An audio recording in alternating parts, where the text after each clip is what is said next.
Tas ir Toms. Tas ir Ģirds. Jā. Nu, ko mēs darīsim šoreiz? Ja godīgi, mēs esam Ģipsals halē, kur ir partija būs, kur notiekās kaut kāda kustība, te viss notiekās baigais tus, un mēs šeit esam kā Pagrabs komandas dalībnieki. Vēl pievienosies mums vēl 4 cilvēki, mēs visi, ko mēs šeit darīsim uz busa? Krāpēsim busu, jā. Tas jau vienreiz ir ticis notiks. Toreiz varbūt mēs tā bija pirmā reize. Tagad ir otrā reize pienākus, jo, kā jau saka, laiki iet un daudz kas mainās, tāpēc arī partija būs jāuzfrišina. Un sestdien mēs to darīsim. Yeah. What do you play?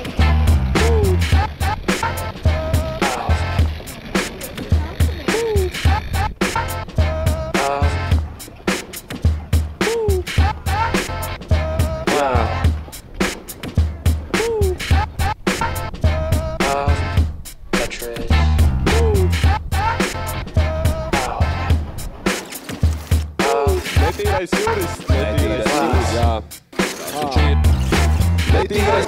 Jā, cikos mēs sākam? Mēs sākam ap 11 no rīta un turpināsim visu dienu. Tāpēc nākat, skatieties, būs diezgan interesanti. Tu atceries, kāda bija tēma? Kāda tēma? Tēma, ko mēs skrāpēsim. Tur tēma? Nu jā, nu labi. Vispār mēs skrāpēsim Rīgu. Nu Rīgas skatus, jo Rīgu mēs skrāpēsim. Mēs to darīsim ar visu kaut ko.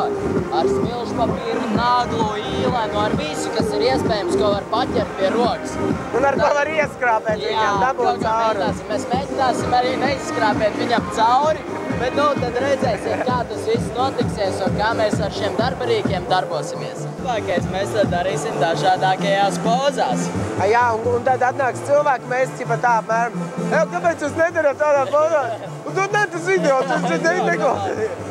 Tas ir tikai šo sestdienu partiju Tas būs tikai šoreiz. Jūs citur nekur to neredzēsiet.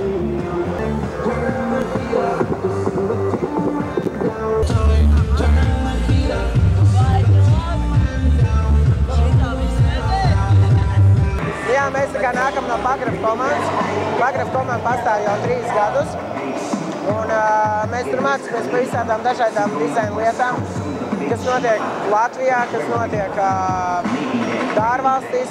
Piedalāmies dažādos projektos, kā piemēram sadarbībā ar partiju busu. Šie projekti varbūt nav daudz, bet ir. Un tāpēc, ja tu esi sasniedz 14 gadu vecumu, tu vari mierīgi nākt uz Pagrabu un mācīties to, ko mēs darām. Un ar laiku arī tu izaugs un visdrīzāk, ka tu piedalīsies projektos dažādos.